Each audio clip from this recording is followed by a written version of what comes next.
Okay, a quick few crossing examples for Donna for her birthday. Early.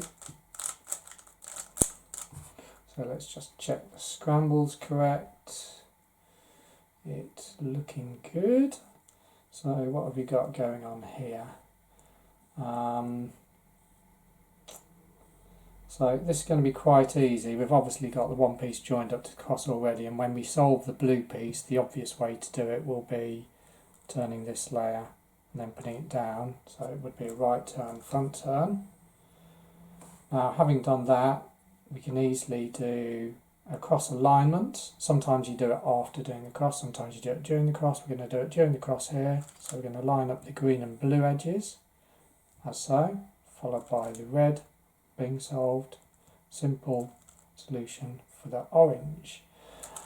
And if I just quickly solve this, we'll go on to another example. So, how you solve your cross and the ability to do it all during inspection generally sets up a good solve and differentiates good solves and bad solves. So, second scramble, and that looks good. This is really quite a nice example solve. So I would start with the orange on front for here, and I can see that by, oh hang on, sorry, I had the cube upside down. So how that can affect things. Yeah, okay, so green on front, orange on the side.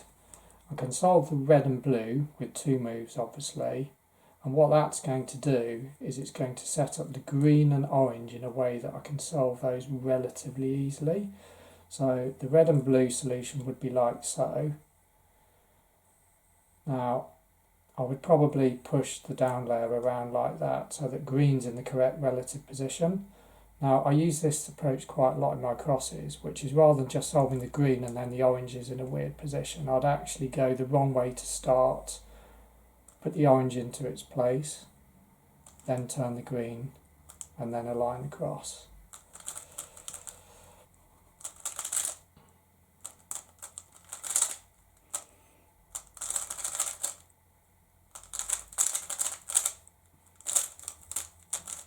Oh, I think I messed up my U-bone. No, there we go. So that's two scrambles.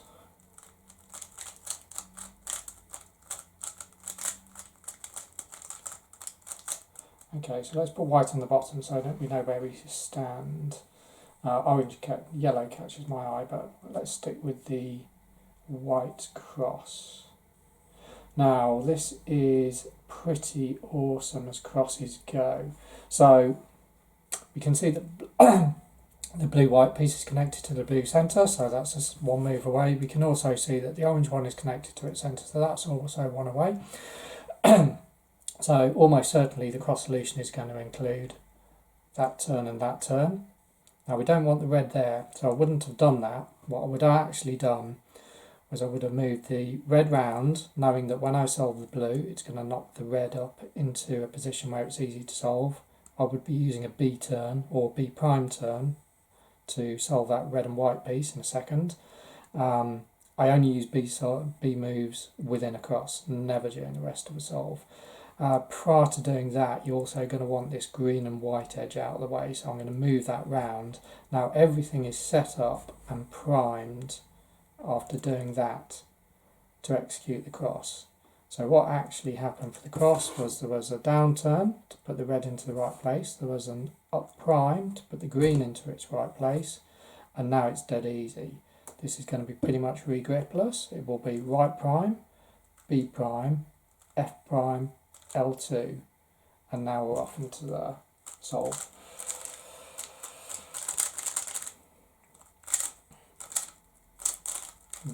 Did enough 12 pair wrong.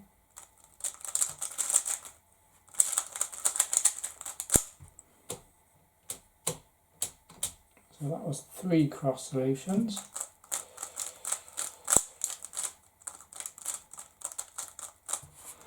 Right, okay.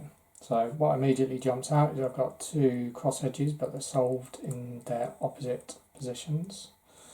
So what can we do with this? Okay, so there is an obvious way that you can set up the orange and blue to be inserted into their respective positions. When I turn this face here, I'm now set up to solve the orange down to the white layer, and the blue will be set up relative to the orange nicely. So that's going to be part of my crossed solution.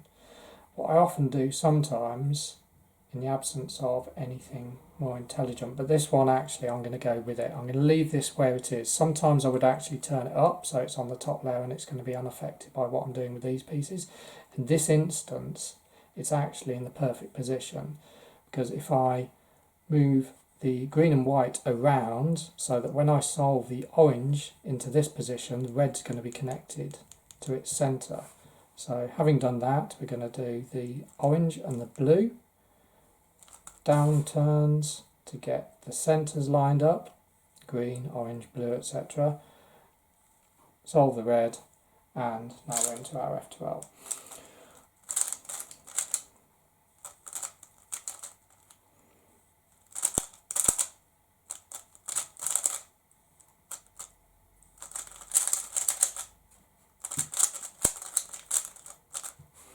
Okay, so that was a fourth. I think I'll do one more. And let's see what we get.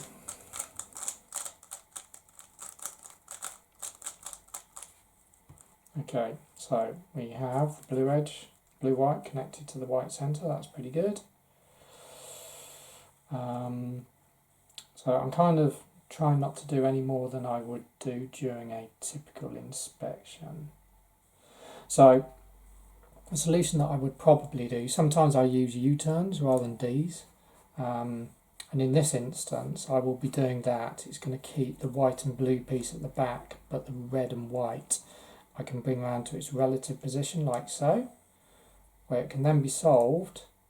And then in this instance I would probably then do a rotation for the cross.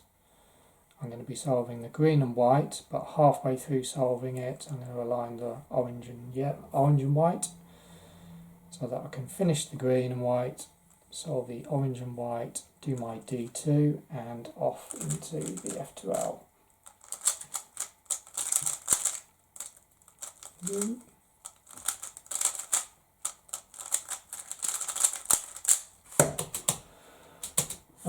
Let's just make it half a dozen and then that'll be it.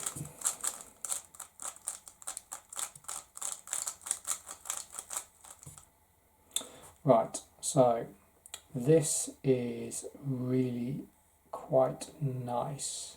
Now I'm going to be using back moves in this one. Now I can see that if I solve the white-green edge, it's going to put the orange-white into the perfect position relative to be solved. So there is going to be a turn of the red face there, followed by a turn of the green face. And we can see that these are on top.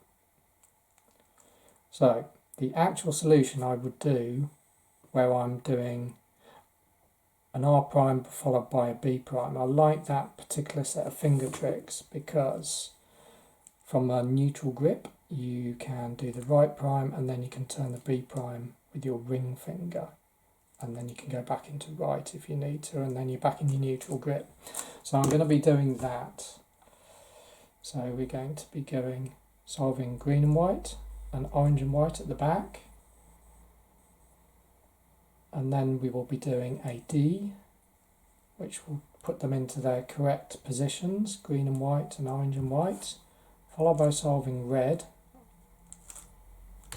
align the blue piece and put it down with an F2. And that's basically it. So nothing particularly groundbreaking in those, but that's how I approach my cross. As I said before, how good my cross planning and execution is really dictates what the time of the solve is. It differentiates between 12-second solve and a 15-second solve onto how well I plan my cross. If I can plan my cross and all of the D moves involved before, during and after, that means during the whole cross I'm looking around for an F12 pair, and more often than not I'll see an F12 pair and I'll know the solution before I've finished doing my cross, and that sets up the whole solve. And yeah, it saves a couple of seconds, which is, for me, probably 15% of my solve time. So, that's it. Happy birthday.